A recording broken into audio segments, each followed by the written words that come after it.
Men are not happy in the modern world.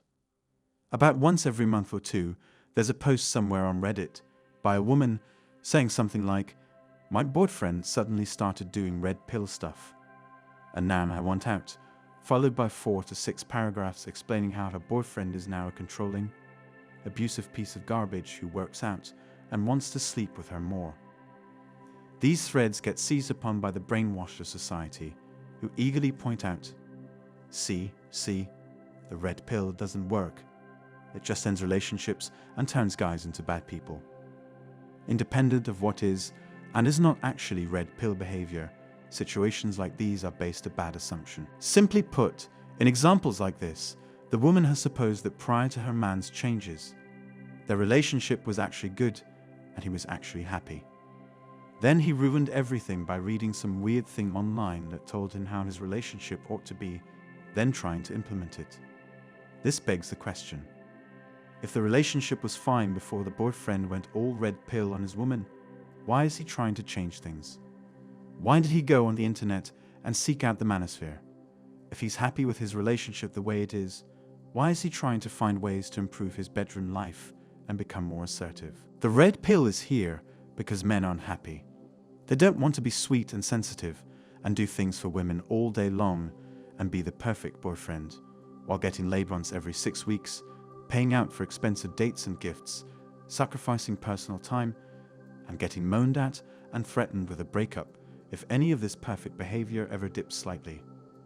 They don't want to give back rubs and foot rubs, stay at home one weekend a month while their women have a night out with the girls, get disrespected and talked about behind their backs, get cheated on. They don't want to let women move in, rent-free, and get pressured to buy a ring for a 4-digit number of dollars and tie their finances to someone who makes less than half as much money just because they've been dating a while and it's time, and they're supposed to. Sure, everything's hunky-dory for these girlfriends, but for the men, everything is not happy. Everything is not going well, and men are sick of it. When a 28-year-old man with an entitled girlfriend of 5 years stumbles across the red pill, he reads stories about men not so much older than he is who don't have or want girlfriends. They don't need a girlfriend because they have 4 or 5 women sleeping with them on a regular basis outside of a relationship. They barely spend a cent on dates or activities. They barely lift a finger to impress women. But girls can't seem to get enough of them. And what these men do seems so simple. Work out, focus on your career, practice your social skills and get confident, develop useful skills and interesting hobbies, essentially quit wasting time. Read non-fiction instead of fiction, watch less TV, play less video games, quit jerking off, spend that time doing something that makes you physically, mentally, or socially better. The red pill tells men that their time is valuable and to use it well. Hand in hand with that, the red pill tells men that since their time is their most valuable resource, quit wasting it on women when you're not getting something of equal value in return. If your girlfriend is ugly, ungenerous, lazy, or just an entitled girl that expects you to do all kinds of crap for her just to maintain the pleasure of having a girlfriend, is it really worth all of the time and energy you expend when you could be doing something that actually improves your life? The red pill exists because many men aren't happy. Because these relationships that are allegedly just fine are very much not just fine. Because men are giving so much to their women and getting so little, with the assumption that merely existing, merely being a presence in the man's life, is all a woman needs to do to become his highest priority. That men should be falling over themselves getting in line for the right to say, "I have a girlfriend," and nothing more. Men are sick of this. Guys in the money man went red pill and ruined our relationship. Reddit posts probably aren't actually going to internet sites to get an instruction manual for how to piss off their girlfriends. They're just normal guys who know in the pit of their stomach that something is wrong, that they're wasting their lives and that they're not happy. It's not their girlfriend's fault, it's theirs. And they decide one day, for whatever reason, to try to take control of their lives, of their relationships, and build something they're actually proud of.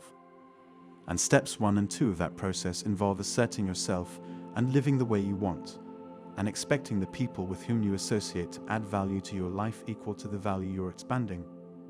The rest of the world hates that behavior as being an asshole and ruining relationships. How sad is that? I don't know when this even happened. It's not even rocket science at this point. All of this used to be basic human knowledge. You were supposed to put effort in a relationship and get something back. It used to be a mutual exchange, and it was something that was built together. I don't know when we as society made women so entitled that it became the base state. It became normal for women to just exist and be the equivalent of a rag doll in a relationship. The ones always getting carried around and devouring money. Maybe she likes all that you did for her. She's going to give you a happy ending every once in a while. I don't know how exactly women got their egos so high that they don't even think they're human. Even more, society made them so entitled that they see nothing wrong in treating their men like absolute garbage. You know something's wrong when every TikTok you see out there, every Reddit thread on men's mental health is met by the same response. Who cares? No one cares really for my mental health, so I don't go around waving it in front of everyone. It's like we built an entire society to keep an entire gender of humans unhappy. Married men are not happy. Men in relationships are not happy. Men who are trying to get dates are not happy. At some point, you have to realize that something might be wrong. Sure, the ones on the top are having fun. And yes, sure, nature made it like this. Life as a man is cutthroat and extremely brutal. The ones on the top take it all, and the rest of the men work below them, trying to inch in any way possible. Life was always harsh for us. It didn't mean that the rest of the guys were unhappy with their lives. They had healthy marriages, they put in the work on their farms or on their crafts. They raised families and had a say in the relationship. They had a sense of respect, and the women and children in their life respected them for their experience and wisdom. In short, men were appreciated for being men. Now men are expected to just be like that. Since all men are more responsible now and provide well for their families, the image of a hard-working man is considered normal now. Compare that to a woman who works hard to provide for her family, and she's considered a hero. A man is called a normal man if he does that. Sure, we were never looking for any medals, and sure, I don't want my face up in the papers. I recognize my duty as a man, and I do it. What I do want, however, is a sense of respect and equality. So if I'm taking my girl out and buying her gifts and supporting her lavishness, she is thankful to me for that and doesn't use me as an ATM machine. It does seem like this is too much to ask for now in today's world. So why wouldn't men be unhappy? Anyway, that's all for today's video. Don't forget to like, comment, and subscribe to my channel. It motivates me to create more content for you. See you next time. Cheers.